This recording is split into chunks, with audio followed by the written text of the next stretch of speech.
What is the significance historically for these impeachment hearings tomorrow? I mean, this is only the fourth time in American history where there has been an impeachment inquiry. So it certainly is unprecedented. It's not something that happens very often, and it's very dramatic when it does take place. For a lot of Americans and Canadians, it's hard to understand what is impeachable. Is there a criminality involved in all of this?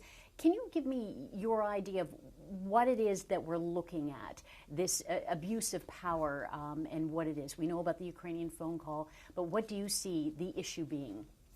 It's really egregious behavior on the part of the president. It's not minor differences. It's not him doing something Democrats don't like.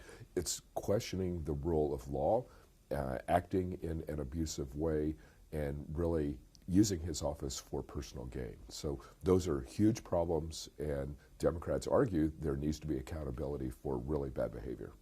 How will public hearings live on TV, how will that change things? Public hearings put a human face on the testimony. I mean, we know pretty much what they're going to say, but it's important to find out who they are, how they express their views, and how they answer questions. It's a way to personalize this issue for the average American who may just be tuning in to this controversy. We talk about the power of TV and how it changed things with Watergate, but television is much different now. People consume their news differently. I mean, the biggest difference now compared to Watergate is the partisan divide in the news media. Like, we didn't have Fox News, we didn't have all these right-wing and left-wing news sites on the internet, and so this impeachment inquiry is likely to take place in a much more polarized environment than what we've had in the past. And so it's likely that people's reactions also are going to be quite polarized as well. Seeing it live on TV, the sound bites playing over and over again, can it shift public opinion? It's not likely to shift public opinion in a substantial way, but right now, 50% of Americans want to remove President Trump from office. If he only loses another 10%, that's 60%. That's a supermajority. That would change the political landscape in a very dramatic way. A lot, to me, seems to be riding on the Democrats, their strategy, and the burden seems to be on them to make the case that's not as processy, as bogged down as what the Mueller report became. What do you think Democrats need to do to prove to the American public their case?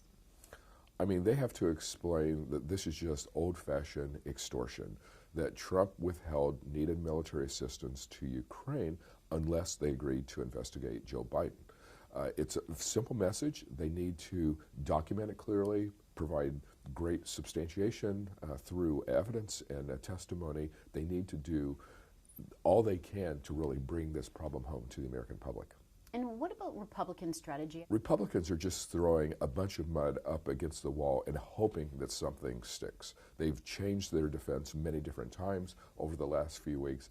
Frankly, I think they don't know exactly how to handle this because they can see there's a lot of evidence against President Trump right now. They are very worried about the political damage in next year's election, so they are just going to try and turn this into a partisan hearing, hoping that they can hold their base. What are you expecting or hope to see? I mean, I just want to see the evidence. I mean, I think that's the bottom line in an impeachment inquiry. Like, is there sufficient evidence that Trump extorted the Ukrainians? Like, that's really the $64,000 question. And what do you think Donald Trump will do? These hearings will be unusual in the sense that it's going to be the first time when the defendant is live tweeting the hearings. I'm sure Trump is going to be glued to his TV set. He's going to be tweeting throughout, and we've never seen anything like that before.